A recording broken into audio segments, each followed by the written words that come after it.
वो शराबी क्या शराबी, दिल में जिसके गम न हो, लुट गया समझो शराबी, पास जिसके हम न हो। ओ साकी साकी रे साकी साकी, आपस रह न जाए कोई ख्वाहिश बाकी। ओ साकी। जेठानी बनी सौतन। चांदनी की शादी पुष्कर के साथ होती है। चांदनी के ससुराल में उसकी सास कम्मो, जेठ मनीष और जेठानी डिम्पल रहा करते थे। चांदनी एक बहुत ही सर्वगुण संपन्न बहू थी। ये लीजिए माँ जी, मेरी पहली रसोई की रस्म में मैंने आज आपके सारे पसंदीदा पकवान बनाए हैं। खाइए, जी भर के खाइए। अरे वाह चांदनी बहुरिया, ये तो गजब का खाना बनाया है तूने। सच में हमको तो बहुत ही मजा आ गया इसे खाकर। आहा, सीखो कुछ इससे डिम्पल बहू, दिन भर बस लाली लिपस्टिक और मेकअप लगाती रहती हो। चांदनी, मुझे ऑफिस के लिए देर हो रही है, मेरा टिफिन पैक कर दो। पुष्कर जी, जब से शादी हुई है आपने मुझसे ठीक से 2 मिनट तक बात नहीं की है। क्यों पुष्कर जी, हम दोनों अनजान पड़ोसी थोड़ी हैं, हम दोनों मियाँ बीवी हैं। मुझे नहीं पता, लेकिन मैंने ये शादी सिर्फ पापा की आखिरी इच्छा थी इसीलिए की है। मुझे तुम्हारे अलावा और भी कई सारे काम हैं। पुष्कर इतना बोलकर वहां से चला जाता है। एक दिन जब चांदनी अपनी सहेलियों संग एक पार्टी में जाती है, तभी वो वहां पर अपनी जेठानी डिम्पल और पति पुष्कर को साथ में डांस करते हुए देख लेती है।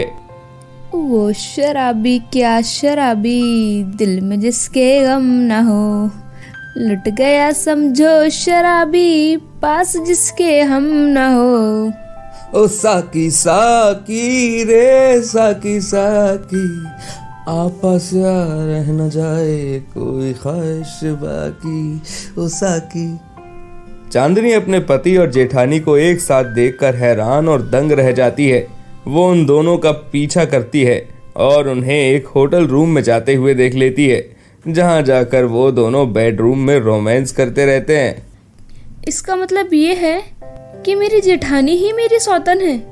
पुष्कर जी और जेठानी जी के बीच ये चक्कर चल रहा है।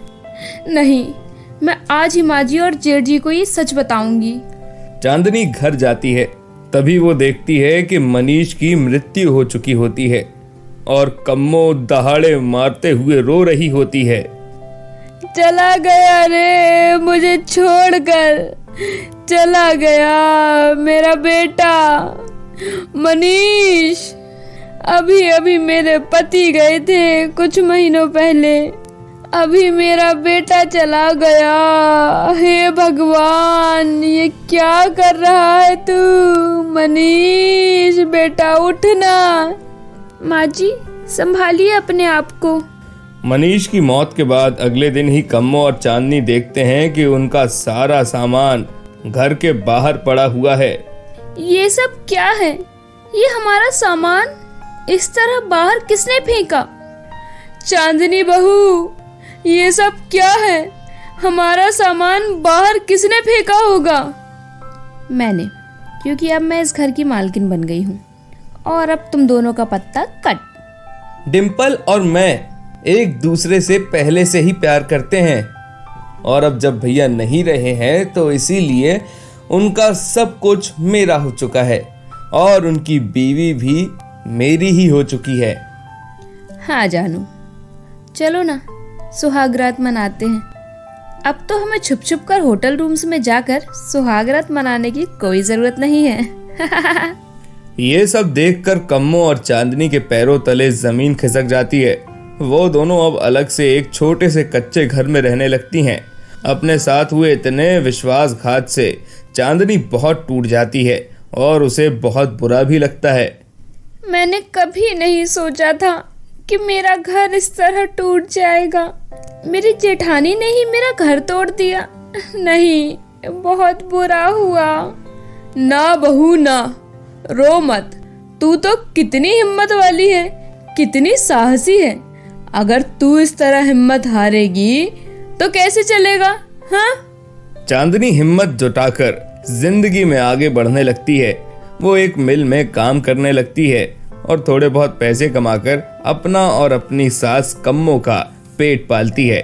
वहीं बेशरम पुष्कर और डिम्पल दोनों हर रात रोमांस करते रहते। डिम्पल बेबी, आज बहुत गर्मी हो रही है, मैं नहाने जा रहा हूँ। अकेले ही जाओगे? मुझे भी साथ ले चलो ना बेबी। पुष्कर और डिम्पल दोनों एक साथ खूब रोमांस करते हैं और उनके लिए तो अब हर रात सुहाग रात बन चुकी होती है। एक दिन जब चांदनी पुष्कर के यहाँ अपने कुछ पुराने कीमती सामान लेने को आती है, तभी वो खिड़की से ही पुष्कर और डिम्पल को बातें करते हुए सुनती है। हाँ, बेचारा मेरा भाई मनीष, किसी को नहीं पता था कि हम दोनों ने ही उसके खाने में जहर मिलाया था, जिससे उसकी मौत हो गई। और उसके नाम पर जो भी कुछ था सब अब मेरे नाम पर हो गया है।